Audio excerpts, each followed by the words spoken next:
So, you're off to university. And let's be real, it's about way more than just lectures and exams, right? It's about finding your people, the ones who'll be there for those late-night study sessions and, hopefully, celebrating with you long after graduation. So let's dive into how to actually make those connections happen. Okay, so you've done the hard part. You got in, you've moved all your stuff, maybe you've even figured out where your lecture halls are. But now what? You look around and it hits you. You have to start from scratch. If that thought feels even a little bit terrifying, guess what? You are not alone. In fact, that exact feeling is the one thing you already have in common with pretty much everyone around you. All right, those first few weeks, they are an absolute golden opportunity. I'm talking about orientation week especially. Think about it. It's a social reset button for everyone. The university actually designs this whole period with one big goal in mind, to get you all to connect with each other.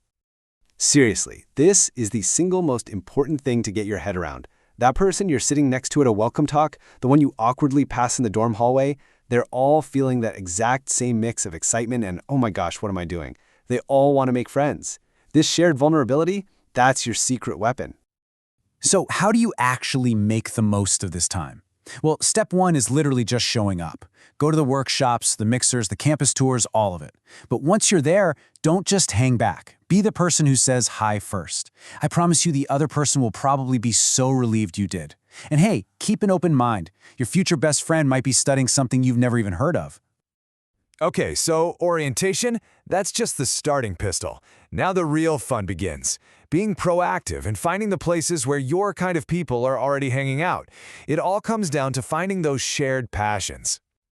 You know, it's one thing to have a shared interest, but it's the shared experiences that really glue friendships together. It's the difference between saying, yeah, I like movies, and being in a film club together, debating your favorite scenes after a screening. That's where the real bonds form. And wow, just look at all the places you can find your tribe. Universities are like these amazing ecosystems of different interests.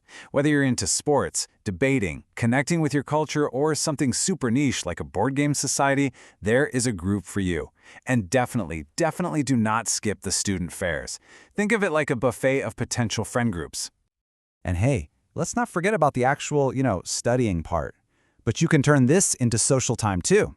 Sure, studying alone gets the job done, but man, it can be isolating. Forming a study group, that's what I call a win-win. You'll probably get better grades from sharing knowledge, and you get built-in social time with people who get the struggle. All right, so we've talked about the big stuff, the events, the clubs, but what about the small, everyday interactions? The little things that just make you seem more approachable, more like someone people want to talk to. Now, this might sound super basic, but trust me, this is the foundation of it all. Think of it like a playbook. A simple smile and some eye contact, that opens the door. Positive body language, like uncrossing your arms, invites people in. And once they're talking to you, you keep them there by actually listening and asking questions that can't just be answered with a yes or no. Show you're actually curious about them. And of course, we live in a digital world, right? So a ton of connections are going to start online before you even meet face-to-face. Jump into those official university social media groups for your year or your major. They're awesome for asking questions, finding out what's going on, and just generally putting some faces to names. So we've covered the where and the how, but none of that really clicks with the right mindset. This is what we could call the inner game of making friends. Here's the real talk. You're going to have to be a little bit brave. It means stepping just outside that cozy comfort zone, starting a conversation, going to a club meeting by yourself, suggesting a coffee after class. It all feels a little scary for a second, but that little zone of discomfort, that's where all the good stuff happens. And with that, remember to just be patient. You can't rush this stuff. Deep friendships aren't built in a day, so don't put all this pressure on yourself to find your soulmate best friend in the first week. The real connections, the lasting ones, they grow over time. You've got to give them that time. And that's really how it works, right?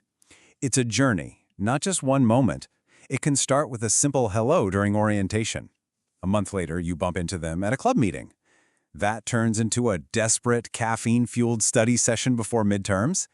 Each of these little moments is a brick, and by the time you're tossing your cap in the air at graduation, you've built something solid.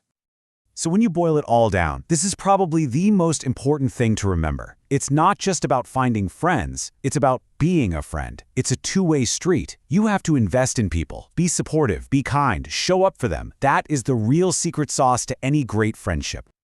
So, Here you are, standing at the beginning of this huge, new chapter. The pages are totally blank, and guess what? You're the one holding the pen. The connections you make, the friends you find, they're going to be the main characters in your story. So the only question is, what's that first sentence going to be?